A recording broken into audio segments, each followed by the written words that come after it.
What's up guys, David here from PhoneBuff, and due to popular demand, I am back with yet another PhoneBuff style speed test, this time between the Samsung Galaxy S5 and the HTC One M8. Now, for those of you who are new to the channel or don't know exactly what a PhoneBuff style speed test is, basically what we're going to be doing here is racing each of these phones through what I like to call a virtual obstacle course to see which one is actually faster in the real world. Alright, so before we get this PhoneBuff style speed test started, I want to let you guys know that both phones are connected to the same Wi-Fi network and each is coming off a fresh reboot, so it'll be as fair of a test as we can possibly get it. So with that said, we'll begin the test by starting the stopwatches on each phone and heading into the camera apps where the HTC One takes an early lead and moves on to the settings app. So right out the gate, the Galaxy S5 struggled a bit with the camera, but going into Temple Run 2 and still being very early in the speed test, it's looking to make a comeback, but the HTC One isn't going to make it easy on the S5, with it finishing up on Temple Run 2 and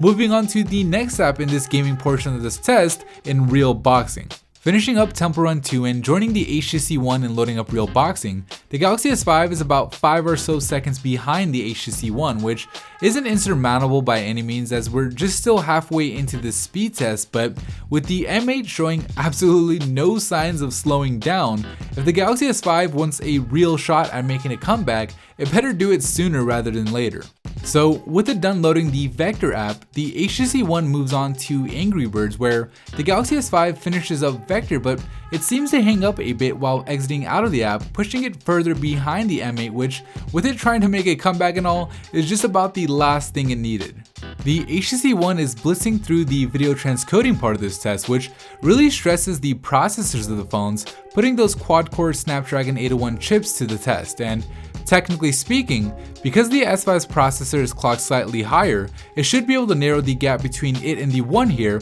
if only by a little. But regardless of whether or not this actually happened in reality, the S5 is now roughly 10 seconds behind the HTC One, with only 4 more apps to go before each of these phones hits the finish line.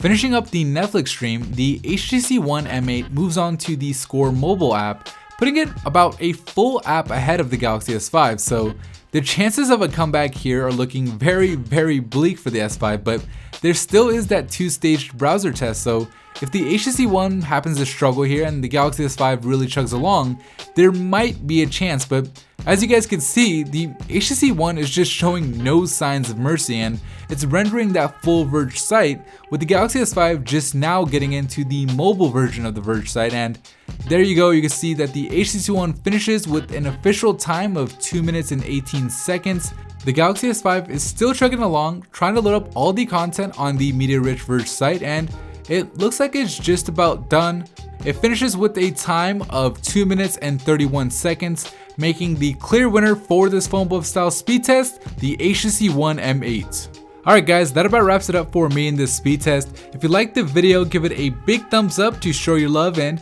if you like the kind of videos we make here at PhoneBuff, be sure to subscribe for more just like this. Thank you for watching, and I'll catch you guys in the very next episode.